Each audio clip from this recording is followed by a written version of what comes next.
Salam bola. Tribuners, kita kembali dalam program Omong Kosong Bola. Omong kosong yang tidak benar-benar kosong karena bola itu bundar. Masih tentang Piala Dunia U20 yang batal dilaksanakan di Indonesia. Pada kesempatan kali ini, saya ingin berbagi dengan Tribuners tentang dampak ekonomi dari batalnya Indonesia menjadi tuan rumah Piala Dunia U20. Secara ekonomi ternyata dampaknya luar biasa terhadap pendapatan negara kita. Batalnya Piala Dunia itu kita kehilangan nilai tambah ekonomi yang luar biasa. Kita hilang produk domestik bruto ya sebesar 3,18 triliun. Itu sudah pasti kehilangan sebesar itu. Dengan FIFA pada tanggal 29 Maret yang lalu mencabut posisi kita sebagai tuan rumah, maka kita sudah kehilangan 3,18 triliun. Itu setara dengan 0,16% dari PDRB Indonesia pada tahun 2022, yaitu 19,588 triliun. Jadi ini bukan jumlah yang kecil, Tribuners ya. Saya ingin mengatakan kepada Anda sekalian bahwa itulah daya tarik olahraga. Olahraga tidak sebatas olahraga, tetapi event olahraga apalagi berkelas dunia, berlevel dunia, itu dampak ekonominya itu sangat luar biasa. Ya. Selain kita kehilangan 3,18 triliun, ya, Tribuners, kita pun kehilangan potensi ekonomi ya. Potensi ekonomi kurang lebih 6,08 triliun.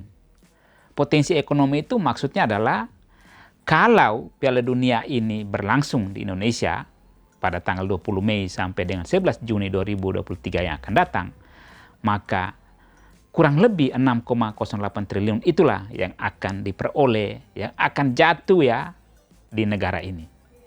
Tetapi karena FIFA sudah mencabut atau mencopot status kita sebagai tuan rumah, maka potensi ekonomi itu tidak kita dapatkan. Kemudian Tribuners, berdasarkan laporan Lembaga Penyelidikan Ekonomi dan Masyarakat Universitas Indonesia atau LPMUI per bulan April 2023, potensi tambahan perputaran uang, perputaran di perekonomian Indonesia selama Piala Dunia U20 itu sebesar 7,59 triliun. Ya, jadi itu laporan dari LPMUI. Potensinya itu kurang lebih 7,59 triliun. Angka ini ya, angka itu dalam laporan LPMUI itu berdasarkan aktivitas di 10 bidang usaha. 10 bidang usaha itu antara lain ya, penyedia makanan dan minuman, kemudian penyedia jasa akomodasi, perdagangan ya selain otomotif, serta jasa penyiaran dan pemrograman. Memang, Anda tahulah, kalau event Piala Dunia sekelas Piala Dunia, di situ orang pasti butuh makan dan minum. Dan ini makanan minum terbaik untuk atlet dari, bayangkan atlet dari 24 negara ya. Atlet ofisial, belum lagi para penonton, ya, wisatawan yang datang dan sebagainya. Jadi perputaran uang memang luar biasa. Kemudian penyedia jasa akomodasi itu jelas ya. Itu sangat jelas ya. Lalu perdagangan, kemudian aspek penyiaran dan perguruan. Jadi khusus untuk penyiaran dengan batalnya Piala Dunia di Indonesia, hak siar ya yang sudah kontrak iklan dan sebagainya, itu pun otomatis hilang peluang itu.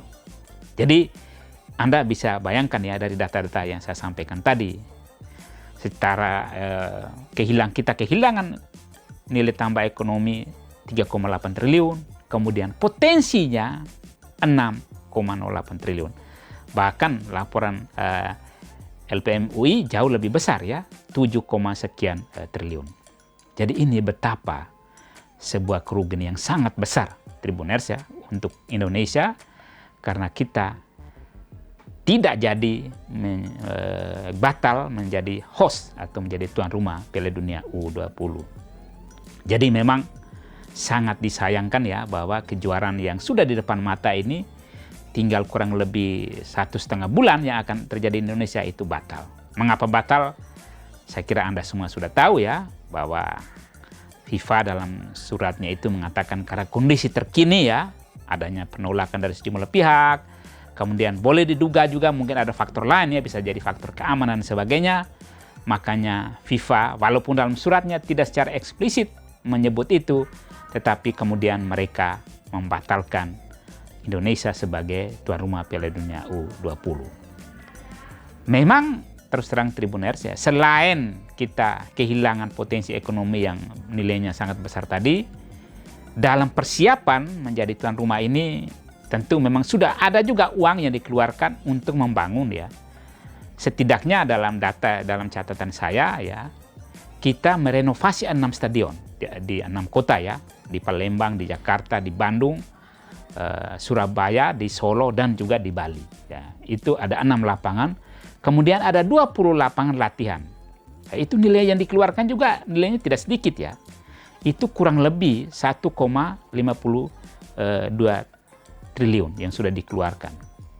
Tapi oke lah, itu karena perbaikan fasilitas, tentu ini ada manfaat juga untuk kita ke dalam. Jadi ada hikmahnya juga ya, Tribuners, hikmah positifnya bahwa persiapan kita kurang lebih 3 tahun menjadi tuan rumah Piala Dunia U20 ini, kita renovasi stadion, ya kita bangun lapangan latihan yang bagus dan sebagainya. Ini tentu sebuah aset ya, sebuah modal yang sangat berharga untuk kesinambungan pembinaan sepak bola di tanah air. Jadi memang mau dikatakan bahwa secara total kita kehilangan 6, sekian ditambah dengan 3, ya kurang lebih hampir 10 triliun. Hampir 10 triliun. Itu kehilangan besar yang sudah kita rasakan. Kemudian dengan batalnya Piala Dunia U20, citra pariwisata kita juga sedikit menurun ya. Karena apa? Boleh jadi 20 negara peserta kemarin ya, yang lolos ke Piala Dunia U20 itu wisatawan dari sana, para penggila bola terutama, penggemar sepak bola, dia sudah merencanakan perjalanan ke Indonesia, tetapi kemudian dia batalkan ya. Dia batalkan kedatangan ke Indonesia karena memang Indonesia batal menjadi tuan rumah. Jadi itu dari aspek pariwisata kita kehilangan kunjungan wisman yang luar biasa.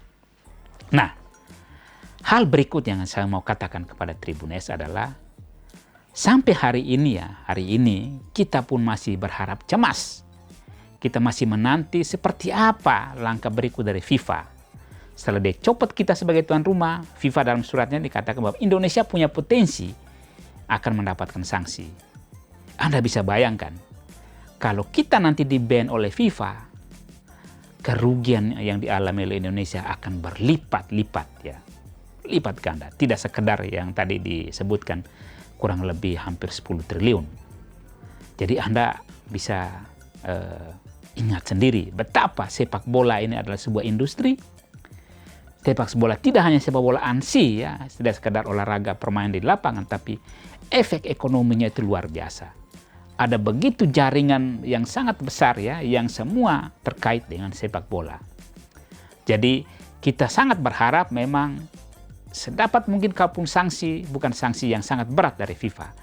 Kalau sampai dengan sanksi yang terberat, yaitu kita di-ban sekian tahun, maka ya sudah, kita harus mengucapkan selamat tinggal terhadap industri sepak bola nasional. Jadi ini sungguh kerugian yang besar. Sangat sekali lagi berharap pemerintah, terutama tentu melalui Ketua Umum PSSI, Pak Erick Thohir dan timnya, bisa melobi, bisa meyakinkan FIFA, semoga Indonesia tidak mendapatkan sanksi yang paling berat dari FIFA. Karena kalau sanksi itu ada, maka seperti yang saya tadi katakan Tribuners, kerugian secara ekonomi itu luar biasa bagi bangsa ini. Selain kerugian ekonomi, tentu kita pun, sepak bola kita akan berjalan di tempat. Pemain-pemain kita tidak bisa bertanding di level internasional dalam sekian waktu. Kita belum tahu berapa lama dan sebagainya. Jadi, mari sambil kita berharap pemerintah dan juga PSSI melakukan lobby, kita pun tentu berdoalah. Mudah-mudahan mungkin itu jalan satu-satunya, berharap supaya kita tidak mendapatkan sanksi yang paling berat dari FIFA. Demikian Tribuners, bincang omong kosong bola pada episode kali ini. Kita secara khusus membedah tentang dampak ekonominya. Jangan lupa ya, ikuti terus perkembangan tentang Piala Dunia U20, Piala Dunia U17, Piala Dunia Senior, dan semua informasi olahraga sepak bola di tribunlombok.com. Salam bola.